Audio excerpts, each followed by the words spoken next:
Hi, this is Donniel Hartman and Yossi Klein Halevi, and this is, for heaven's sake, Israel at War, day 256. And our theme for today, we didn't really know what to call it, but its essence is the paradox of religious Zionism. So many things that we have spoken about over the last year, 2 years, even a major part of your own intellectual major work, has been looking at the negative impact of religious Zionism on Israeli society. And both of us come from the religious Zionist community, and so we're deeply sensitive. And we're also very aware of all of its mistakes and where we think it's abusing. And you know, as it is, when it's personal, you're much more attuned to everything that's going wrong. And it's almost as if we're not criticizing from the outside, we're being self-critical. Yeah, or we're frustrated more. There's also a deep frustration. And a lot of our moral agenda and agenda for hope, for peace, etc., the people who are our ideological adversaries are very often from within the religious Zionist community. And for both of us, the people who personify very often the worst of Israeli political life, the Ben-Gvirs, the Smotriches, the Rotmans, all come from the religious Zionist community. But this week, we can't start there. This week, casualty-wise, was a terrible week. 11 soldiers died in 2 events, and then another one who was injured a week beforehand. 12 soldiers, it's one of the more deadly weeks of the war. In one day, there were 11 funerals. And close to half of those people who died came from the religious Zionist community. And we don't know exactly, and I think it's good that we don't know exactly, even though I'm sure somebody does. The estimates are that possibly close to 30% of those who've died in the war in Gaza came from the religious Zionist community. Their level of willingness to serve and sacrifice and stand up for the Jewish people and be there is something that we have to note, and we have to understand it. You can't understand a community just by pointing out its failures. What are its strengths? What is producing a people with such strength of character, such bravery, such willingness, liot barosh hamachaneh, to be at the head of the camp? So I want to talk lovingly, and I also want to talk critically today. But it's their role in Israel is not just in the numbers of casualties. Their impact is now disproportionate to their size in the population, which is roughly 10% of the country, in political life and leadership life. And so this is a community, if you want to understand Israel, both for the good and the bad. They are, we toyed with the title, The Best of Us and the Worst of Us at the same time. But over the last 6 months, 8 months, in the army, they're the best of us. In political life, we feel that they're the worst of us. Let's try to understand. So, Yossi, you go first. How do you understand? Let's talk about the best first. Where is the best of us coming from within the religious Zionist community? Well, I just listening to Donniel reminded me of the enormous debt that the Jewish people owes the religious Zionist community. And for me, it goes back 50 years to the origins of the Soviet Jewry protest movement. There would not have been a Soviet Jewry movement if not for religious Zionism. They initiated it. They organized. They reached out. And in those early years, they were a voice in the wilderness. And eventually, the rest of the Jewish people joined. And so I experienced religious Zionism really at its best as a boy. And for me, that's always been the model of what that community should be. And the reason that the Soviet Jewry movement was successful is because the religious Zionists, first of all, saw themselves as being completely dedicated to the well-being of the Jewish people, and they reached out to all parts of the Jewish community. And only the religious Zionists were able to do that. They could speak religiously to the Orthodox. They could speak nationally to the secular Zionists. At its best, the community is animated by an unconditional love for the Jewish people. Unconditional. And when you see that expressed and when you experience it, there's nothing more powerful.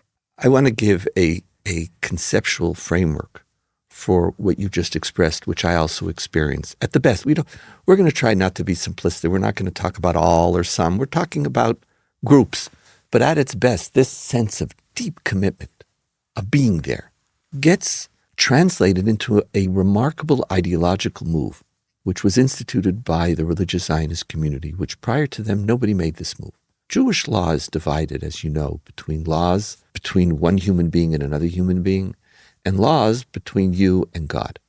Those are, the 613 commandments. Some of them are things that God wants us to give to God ostensibly, and some of them are to regulate our social life. Religious Zionism understood that with our return to Israel, we need a third category. And that's a category of mitzvot, of commandments between the individual and the community. That Zionism wasn't just another space in which we were going to interact as individuals or interact with God, that there was a community that had to obligate us.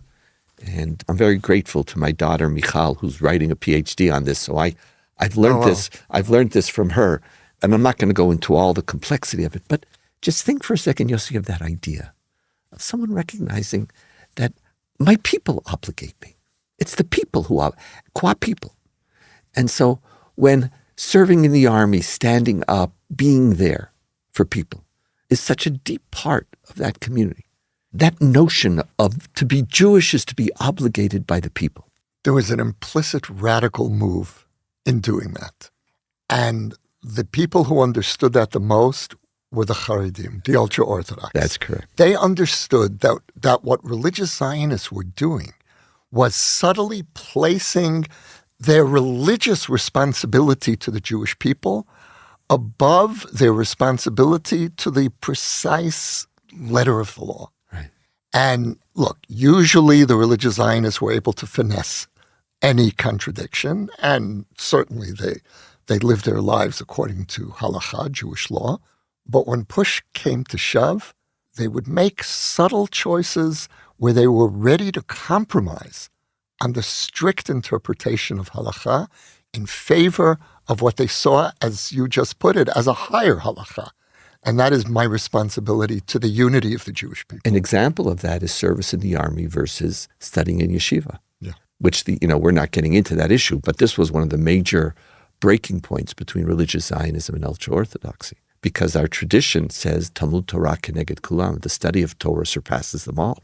This is the number one commandment of all 613 commandments. The ultra-Orthodox community turns this into not just a commandment, into a way of life, a community dedicated to Torah. And the religious Zionist community says, if the mitzvot, if the commandments to the community are the most important of all commandments, then serving in the army is more obligatory than studying in yeshiva. I once heard from Rabbi Yoel Ben Nun, who's one of the more interesting theologians in the religious Zionist community, an explicit hierarchy of values placing peoplehood above the strict fulfillment of religion. And he said the reason for that is that we were a people before we received the Torah. And he said we were already a people that received the Torah. And he said, so the needs of the Jewish people have to come first. It's interesting. I didn't know he said that. That's part of my book. We're not talking about the book now. Well, maybe we should. No, not today. Today, we'll do it another time.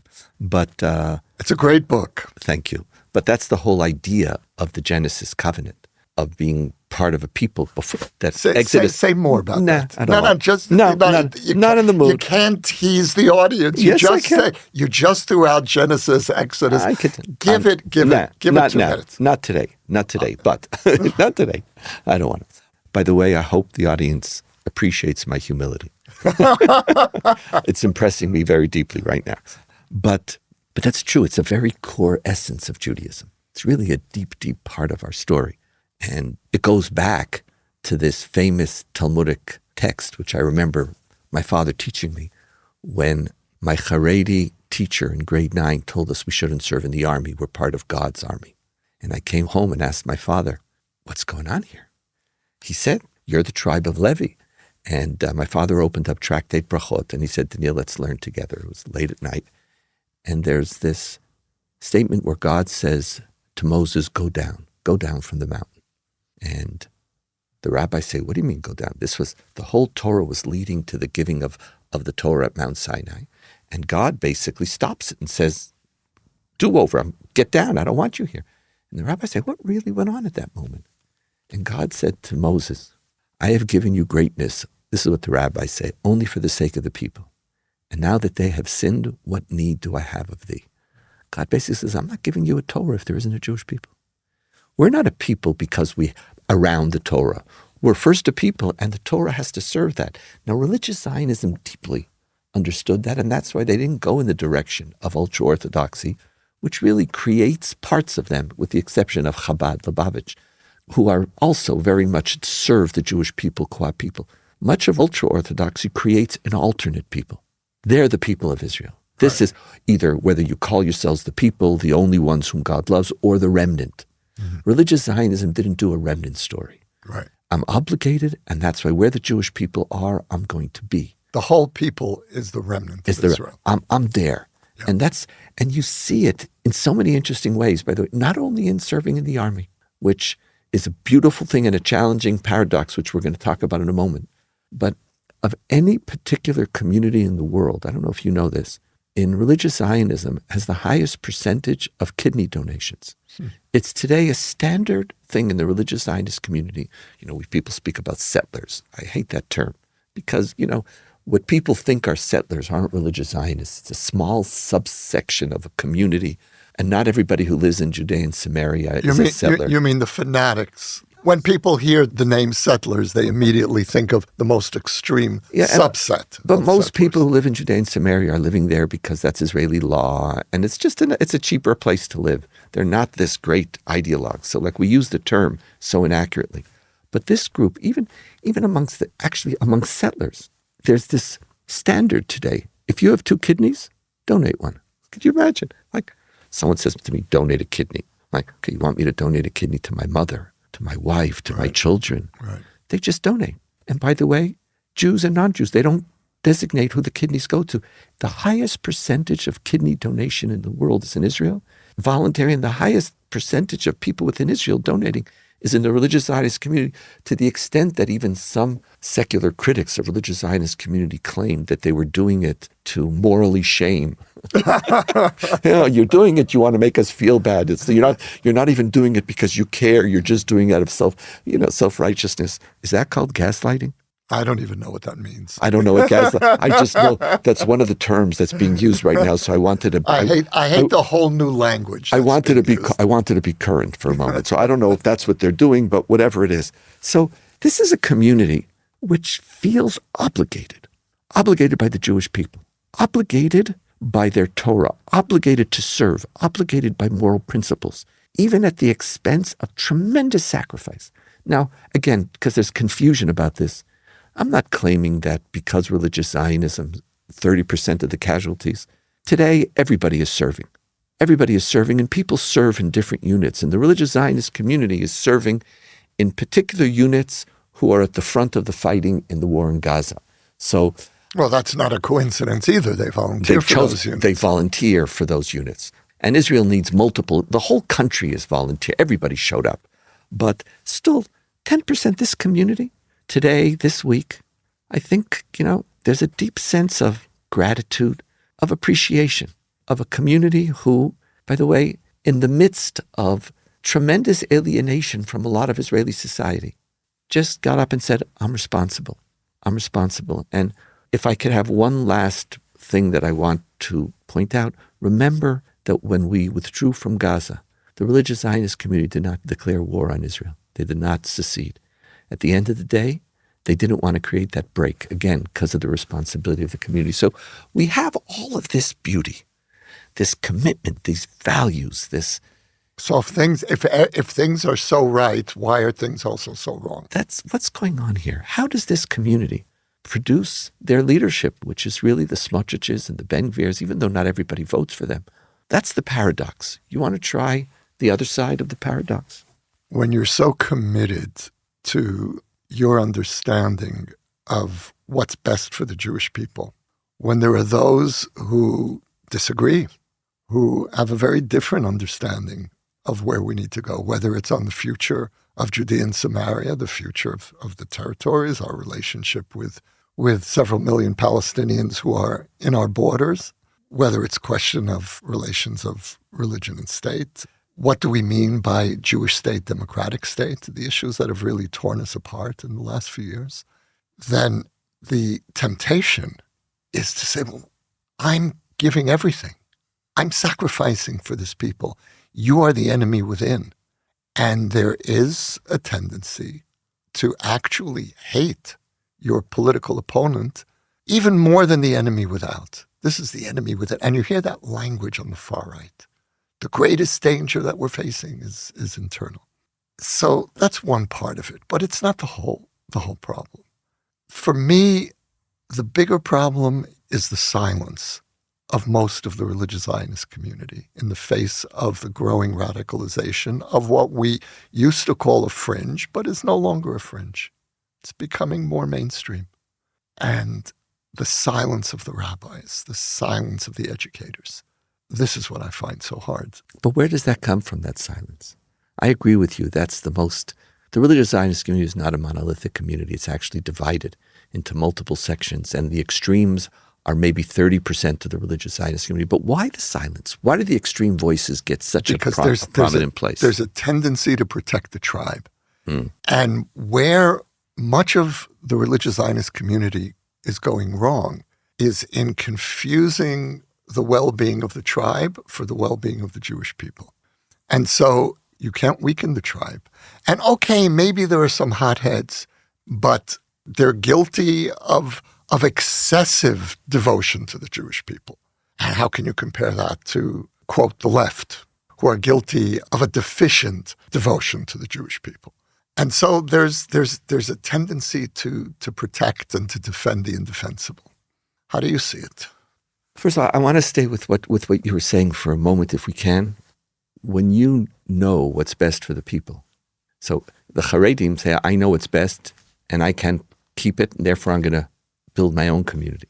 When you're invested in working with the community and you still think that you have it right, that you have the vision, I think that's what you were talking about. Like, that's when there is a dichotomous, the left, the Tel Avivi, the vilification of that group of people that comes from when you have that truth and you actually, precisely because you feel committed to them, you need to change them in order to win. I think there's another part which is actually connected, and this is the paradox, to what's the best of them. They're committed to Jewish peoplehood.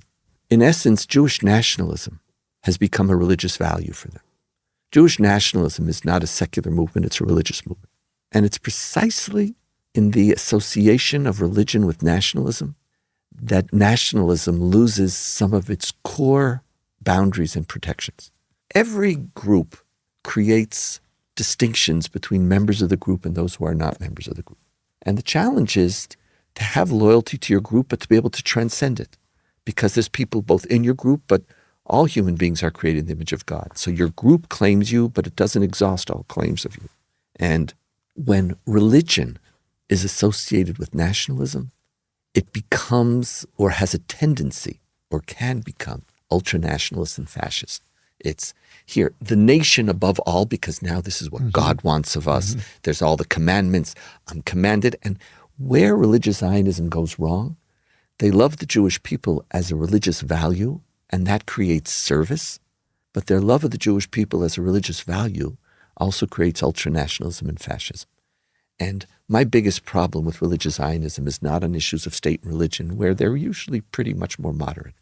It's precisely in their attitude towards non-Jewish citizens of Israel, in their attitude to the world, in their attitude towards those who don't share their nationalist perspective. Nationalism and religion, when they're together, is a toxic cocktail. It's an interesting thing because there's a built-in paradox here. If your overriding commitment is to the unity of the Jewish people and to a relentless tribalism, what do you do with the significant numbers of Jews who feel connected to universal values, who feel connected to the non-Jewish world? And so the paradox is that in order to really embody Jewish unity, you have to make space for those who have universal values. But that's not what we're seeing happening in religious Zionism. We're seeing the opposite trend in large parts, But religious I Zionists. think you even saw when Bennett was prime minister, he gave a different expression of what religious Zionism was. Yes, Right? he really rose. He goes yes. to a conservative synagogue in Yes. America after it was attacked. Something that in his community would be more problematic. But there is this feature, this deep divide in the religious Zionist community between those who are able to transcend it Yeah. and those who are angry at the Jewish people who are underperforming. And they're betraying the Jewish people. And there's a growing contempt in parts of the community for what the Western values and humanistic values, as if those were antithetical to Jewish values. And there's one more issue here that I think we really need to factor in, and that is the rise of the politics of fantasy, the return of a strain of messianism, which I had thought really was waning. It's back.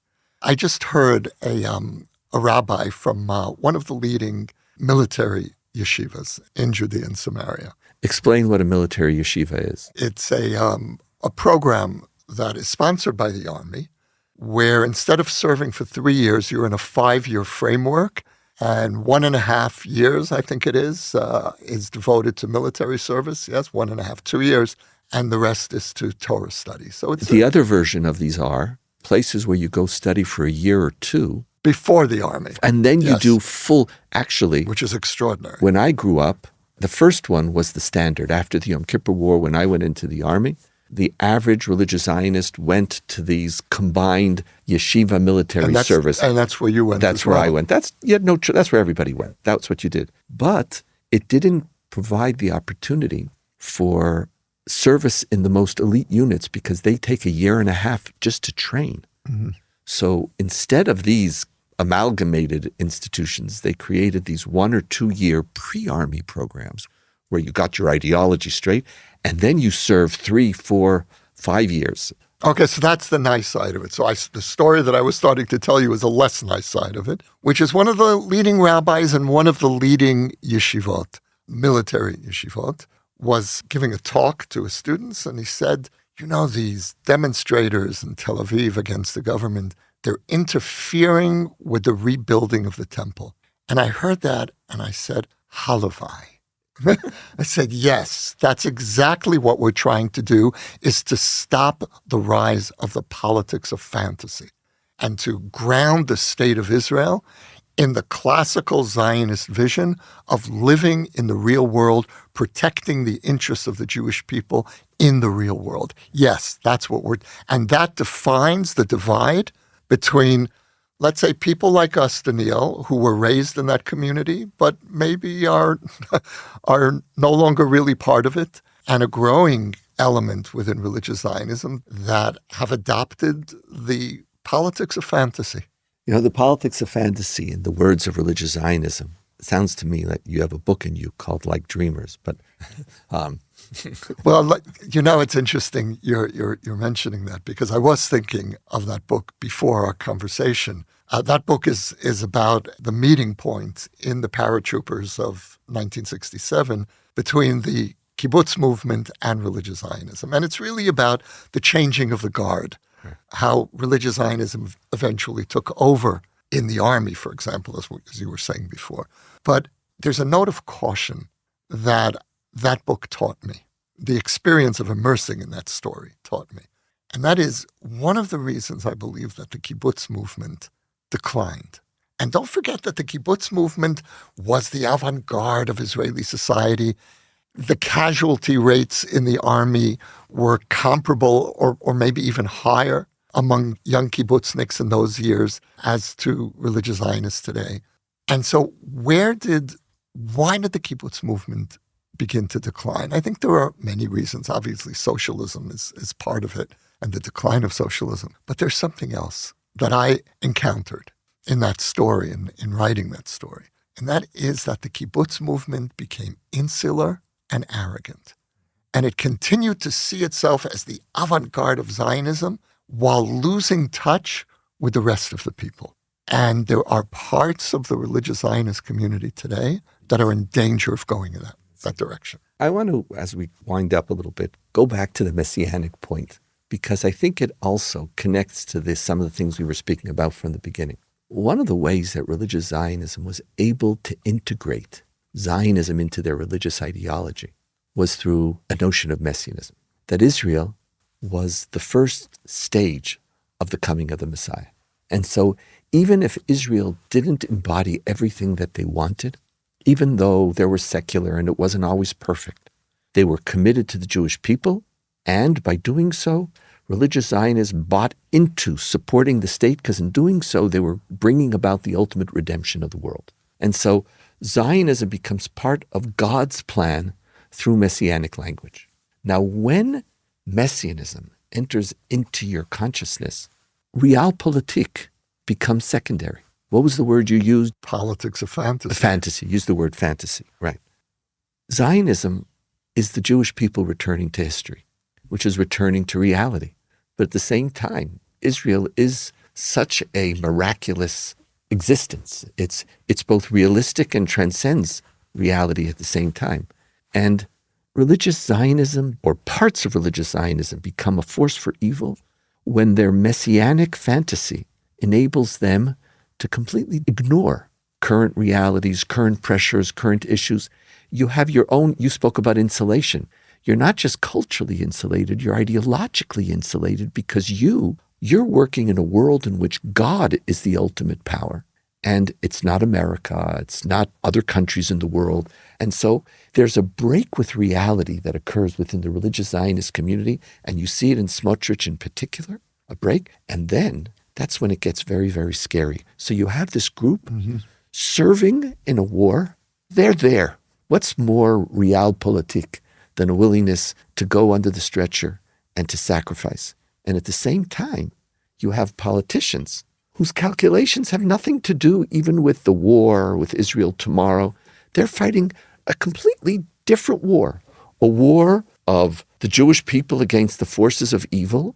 And ultimately, when the Jewish people are strong, God will return and redeem the world. Now, you can't have a political debate with that. And the reason why I'm most uncomfortable calling myself a religious Zionist, I call myself modern Orthodox, is precisely because of this messianic impulse. Even though so much of me respects the commitment, the values, the sense of standing up for our people and proving it day in and day out within the religious Zionist community. Closing remarks. Well, today I call myself religious and a Zionist. I don't call myself a religious Zionist because I'm not a member of that tribe. I feel a part of Klal Yisrael, of the Jewish people in its messy entirety, and not part of any one segment. But I think, Donniel, just to get back to the question of messianism, for the religious Zionist imagination, a certain amount of messianism is unavoidable. Mm-hmm. And especially, you said a moment ago that the circumstances in which the state was created, the ways in which the state has grown, the ingathering of the exiles, there are messianic elements that are unavoidable here. The question is, how central is messianism in one's Zionism? And does it usurp the practical political approach of Zionism? And I love the prayer that we say on Shabbat, the religious Zionist prayer, the prayer for the state of Israel, and calling the state the first flowering of our redemption. What I love about that language is its ambiguity. The first flowering of redemption. Well, when do we see the full flowering? Maybe this year, maybe in 500 years.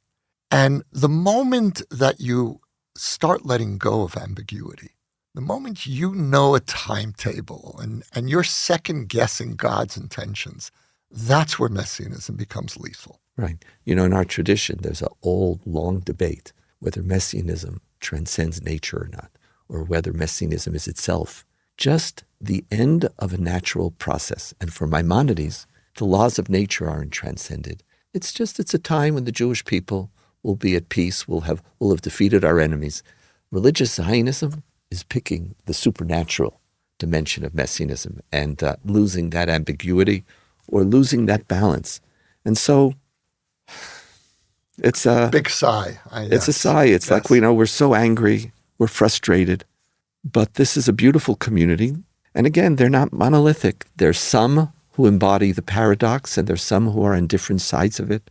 There are moderates, modern Orthodox, ultra-Orthodox Zionists. There's so many spectrums, and so I don't want us to pretend as if we've classified one group. But like most of Israel, we could have called this the paradox of the Israelis, the paradox of Israel, the paradox of our reality. The religious Zionist community does reflect the best of us, and also some of them reflect the worst of us. And which side is going to win? Even within the people themselves. Because there's also, it's not just different parts of the community, there's different parts of people's souls, is going to determine in many ways where we're going as a people. Yossi, pleasure as always. Wonderful. This is, for heaven's sake, Israel at War, day 256. You can now sponsor an episode of For Heaven's Sake, Israel at War. The link to donate can be found in the show notes or at shalomhartman.org/for heaven's sake. We will acknowledge your gift on a future episode. For more ideas from the Shalom Hartman Institute about what's unfolding right now, sign up for our newsletter in the show notes or visit shalomhartman.org/Israel at War.